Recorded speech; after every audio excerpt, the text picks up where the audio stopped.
Hello, everyone. Welcome to another edition of Tip Tuesday. Jeffrey Nance here with you. Today's topic is knowing when and when not to enter the market. So, in and of itself, a pretty easy concept for us to try to understand, right? So, when do I want to get in the market? When it's low. When would I like to get out of the market? When it's high. So, there we go. It's done. That's our tip for today.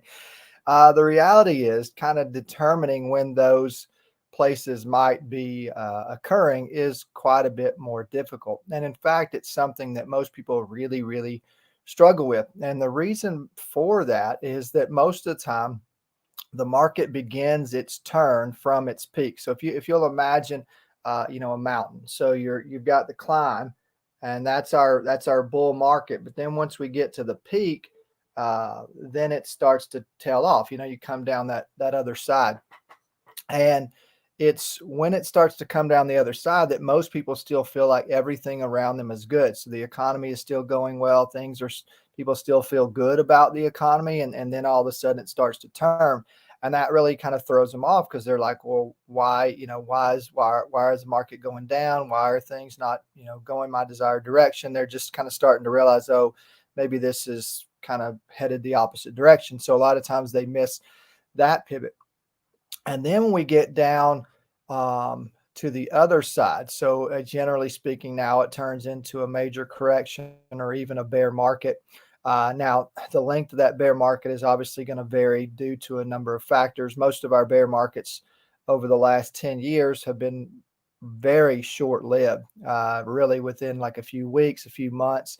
Historically, that's not been the case. You would see bear markets that lasted 6 to 9 months to over a year and a half, but not recently. The recent bear markets have been very, very short. So most people have probably barely even noticed them if they were just kind of keeping up with their, you know, uh, reports. They're basically getting those things and they're sitting there looking at it going, oh, I've lost money this month. Oh, I've lost money this month. They probably noticed that. But outside of that, it wouldn't necessarily be something they're like, oh, I need to go bail on this. Problem is, most people see the market fall and they watch it fall, they watch it fall, they watch it fall, they watch it fall. And then they decide, oh, maybe I should be getting out of this thing. It looks like it's really, really dropping. The problem is now they get out and things are still bad. And then the economy starts to turn around and they miss the beginning of a new bull market. Why is that such a big deal? Why is it a really bad thing to miss the beginning of a new bull market? Well, there are a lot of stocks that will double in the first 6 to 9 months or year of a new bull market. So if you kind of think, oh man, do I want to miss that run up? No, so you could go pick a stock, and if it doubles in value, you're going to be pretty pumped about your return on investment. That year is going to be pretty nice. Even if you're just a simple just buy and holder, that's going to be pretty fantastic for you. So catching those pivot points is really important. The problem is that bull market is going to start while the economy still feels bad. So these professionals are projecting, months out into the future, and they're seeing that things are starting to turn around, and they're projecting that, and that's why they start buying early. So the recovery actually starts when things are actually still bad economically, but they're starting to get better. Once these companies start reporting their earnings, they're going to see an uptick over the next few months, and that's going to be that's going to show up in their reports, and therefore it's going to increase their stock price. And then you see this rise, and it just continues now for months or years. The average bull market historically lasted 2 to 2.5 years. We've seen some that have continued even longer than that here recently. So quite a few of these that have really run up over time. So what about from an individual perspective? Well, just as the market moves, so do individual stocks. And so, of course, we're looking at charts to kind of determine entry and exit points. And we realize that there are patterns that are predictable, repeatable, and reliable. And we're trying to understand how this movement impacts our individual stocks as well as the overall market. So as we kind of look at this from an individual basis, when is a good time to enter and not enter? Well, obviously, again, If we can find an area of support, either an actual support line that we've drawn on our chart, which we believe that historically represents a buy point, a bounce. Think of it like a trampoline. It's an area where the stock's going to move up, or an exponential moving average. Those will often act as support as well. That would be a good time to buy in. So our individual stocks moving up, catching that wave and kind of going with the flow. Then, of course, on the upside, once it moves up, where do we kind of figure out this is where I ought to be selling? What does that look like? Well, again, if you have EMAs on top, now they're acting like weights. They're going to push that stock down, or you have a resistance line. Could be horizontal line, could be a diagonal line coming off of an uptrend. It would be best to try to understand this and trade accordingly. What we don't want to do is trade when we're unsure of what the market's doing. So that would be our third thing to kind of say, all right, when would I enter or not enter? I would say that it's not really a good time to enter trades if you're unsure of what the overall market is doing. If you're unsure of what the overall market is doing and you're trying to kind of get your stock to move with the market, it's very difficult to do if you're not really sure what the market is doing. Or you might say, well, Jeffrey, what if the market is relatively flat? Like so far this week, the market's been relatively flat.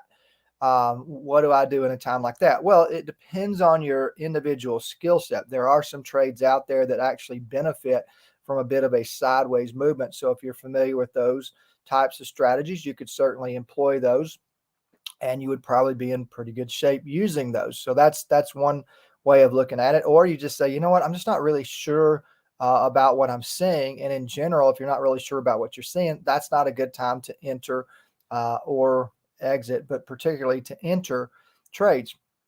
And the final thing I would say here, as far as just an overall, just broad when to enter, when not to enter, I would say it has more to do with you as an individual.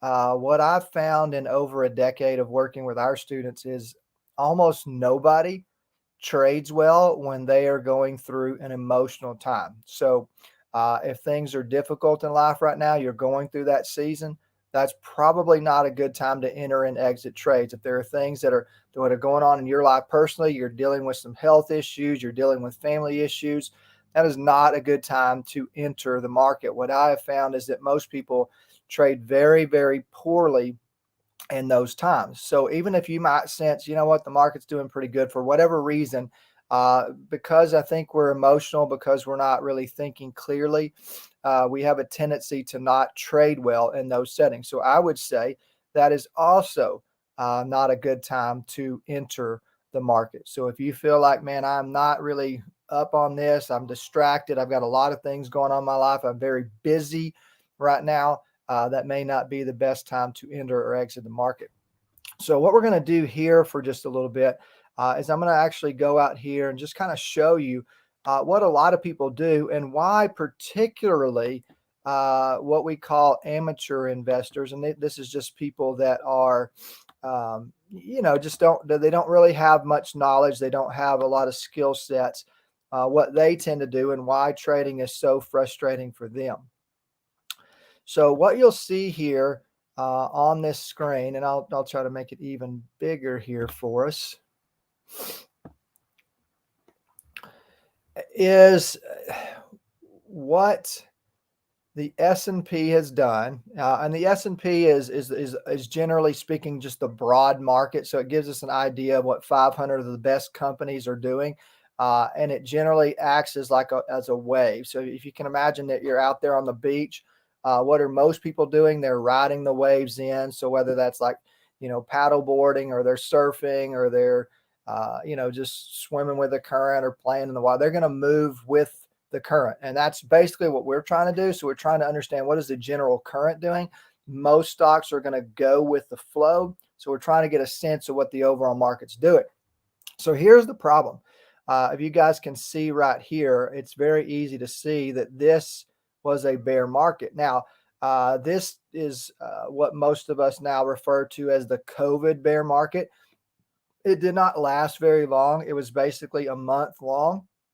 And the market did drop, though, 36.5%. So the S&P dropped 36.5% and basically a month to 6 weeks there. So it's a very short time frame, but quite a dip. Now, in 2001, 2008, those are the bear markets that most people remember. The S&P was cut in half during those times, and those were sustained bear markets where they lasted well over a year, maybe even as much as a year and a half in some of those cases. So what we've seen recently, again, is not like that. Even if I expand a little bit further, you won't be able to see it too well on your screen, but we were in a bear market in 2018. I suspect that most of you guys didn't even know that we were in a bear market, but we were, albeit for basically like 3 weeks or something like that. It was a very short-lived market. Prior to that, we were in a bear market for a total of 1 day. We've been in very few bear markets that have been sustained at all. We are currently in a bear market right here. We entered that and stayed there for just a bit, but now we are clearly on the way out of it. In fact, you can see that there's been quite the recovery here over the last month or so. So a very big drop here, and then quite the recovery. So what ends up happening? Let's just go back to a stretch like this. We have this COVID bear market. Most people, they don't get out while it's dropping. They don't get out here. They don't get out there. They don't get out there. They wait until the very end, and then they get out about here. And then the market does this. It just starts to shoot up like a rocket. And they get so frustrated and they just say things like, nobody can make money in the market. It just doesn't do anything that you can understand, and you can't get the timing right, and all this stuff. And the reality is they're just simply getting in and out at the exact opposite times of what they need to in order to really capitalize on the movement of what's happening here. So we want you guys to be in a spot where you can recognize, one, what the market is doing, and then two, be able to put yourself in a position where you can take advantage of some of these big moves. So again, even if you said, well, I'm just a basic just buy and holder, you still want to buy low as much as you can. That means, near the end of a bear market, as it's going to turn into what historically, right, what follows a bear, a bull. Now, some of those bull markets are certainly steeper than others. You look at the COVID bear market here, just seeing on your screen there, it was steep. The first 6 months were definitely steep. It tailed off a little bit, and then kind of you look at it for the next year, it's a pretty steady climb. And then we get our COVID bear market here, and it's just like boom, drops really quickly. And then we look at this recovery though, guys. This is a steep what we call a V-shaped recovery. And we go straight into, I mean, just a ridiculously hot bull market that goes on really for almost a year and a half. It's a really steep, long run up. It's really fascinating if you think about it. And then, of course, we started the descent here, which I think kind of caught some people by surprise here at the end of 2021. Certainly, we know what's happened in 2022, and then we've officially entered into a recession, which historically has brought the market down substantially, and we haven't really seen that. Again, there's some weird factors that are impacting that today. And so we're kind of in this bizarro state here where there's some definite recessionary data out there, and then there's some things that make you think, well, we're kind of in a recovery. So it's kind of weird that you're seeing these really weird factors at play, and there are a number of reasons why we're seeing that. So what about you as an individual? When to enter or not enter? Is now a time when you should be entering the market, or are you sitting out there going, wow, there are still some economic factors that are going to be coming in the next, couple of months or whatever that could be quite devastating. And I don't want to be in the market if it drops again like that. That's one way to look at it. Or you could say, man, if this is a new bull market, do I really want to miss that? And if so, why? And what does that look like? Or, so is it a time to get in? Yes, it is a time when we need to start thinking, wow, there's certainly been a turn over the last 6 weeks or so. Is that the turn, capital T, capital H, capital E? I'm not real sure. I still am of the belief that there is more negative news to come, that we still haven't seen the full weight of some of the economic factors that have been weighing on us over the last several months. But I know this, guys.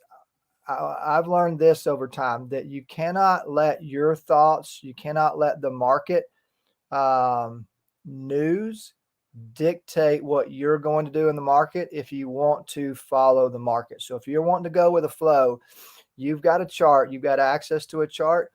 Trust your eyes, trust what you're seeing. Sometimes what you're hearing isn't accurate, or it's not perceived the way that you think, but this chart will give you an idea of what's happening. So follow that chart. Make sure you're trading in a healthy mindset. Make sure you understand what's happening. Why is this a potential pivot point? Can I draw some lines on this? Where are those exponential moving averages? Is this a good time for me to enter or not? And we want you to be able to hone in on this, get the data that you need to make informed decisions and trade well. And that is our tip for today. Thank you guys for joining us. We'll see you next time.